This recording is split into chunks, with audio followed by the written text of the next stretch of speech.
Iran और Israel के बीच युद्ध का अंत होता नहीं दिख रहा। इजराइल ने सीज फायर उल्लंघन का दावा किया है।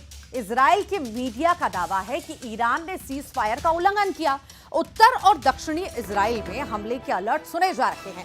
ताजा हमले में इजराइल के नेवाटिन बेस को निशाना बनाया गया है। तेल अवीव, हाइफा, गैलिली में लगातार धमाके सुने जा रहे हैं। इजराइल और ईरान की जंग का आज 12वां दिन है और ये आवाजें कहीं ना कहीं लोगों को डरा रही हैं। ईरान की मिसाइलों को नाकाम करने की कोशिश भी यहां पर हो रही है। तेल अवीव, हाइफा में धमाके और मिसाइल हमले का अलर्ट भी जारी किया गया। तो सीजफायर के ऐलान के बीच ईरान में बड़ा हमला हुआ है। इजरायली एयरफोर्स ने ईरान पर हमला किया है। तेहरान में इजराइल ने फिर बड़ा हमला किया है। ये बड़ी जानकारी आपको दे रहे हैं। लगातार जो है ईरान इजराइल एक दूसरे पर हमले बोल रहा है और इसी बीच ये बड़ी जानकारी है जब सीज फायर की बातें चल रही हैं। हालांकि आधिकारिक पुष्टि इस बात की नहीं हुई है। ईरान और इजराइल ने कुछ भी नहीं कहा था इस पे। और अब जब सीज फायर की बात ट्रंप करते हुए नजर आए सोशल मीडिया पर, इसी बीच ये बड़ी जानकारी कि इजरायली एयरफोर्स ने ईरान पर हमला किया है। तेहरान में इजराइल ने फिर बड़ा हमला किया है।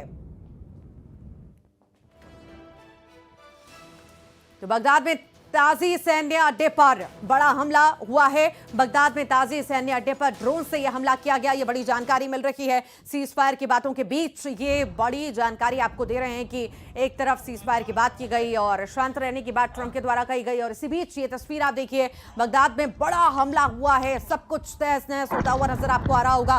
कितनी जोर से मिसाइलें यहां पर गिरी हैं और सब कुछ यहां पर तबाह हुआ है। कुछ समय पहले की, कुछ देर पहले की भी तस्वीरें हमने आपको दिखाई दी। जब सीज फायर का ऐलान किया गया तो कई लोग सड़कों पर आ गए, जश्न भी कर रहे थे, खुशी जाहिर कर रहे थे कि चलिए अब शांति बनी रहेगी।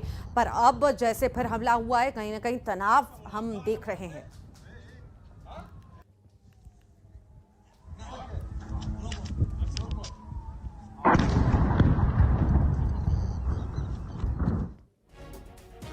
और इससे पहले अमेरिका के राष्ट्रपति डोनाल्ड ट्रंप ने ईरान और इजराइल के बीच सीज फायर का ऐलान किया। ट्रंप ने दावा किया कि इजराइल और ईरान के बीच पूरी सहमति बन गई है। राष्ट्रपति डोनाल्ड ट्रंप ने सोशल मीडिया पर लिखा कि इजराइल और ईरान 24 घंटे में युद्ध विराम करने पर सहमत हो गए हैं। अमेरिकी राष्ट्रपति ने ट्रुथ सोशल पर कहा है कि युद्ध विराम से युद्ध का आधिकारिक अंत होगा।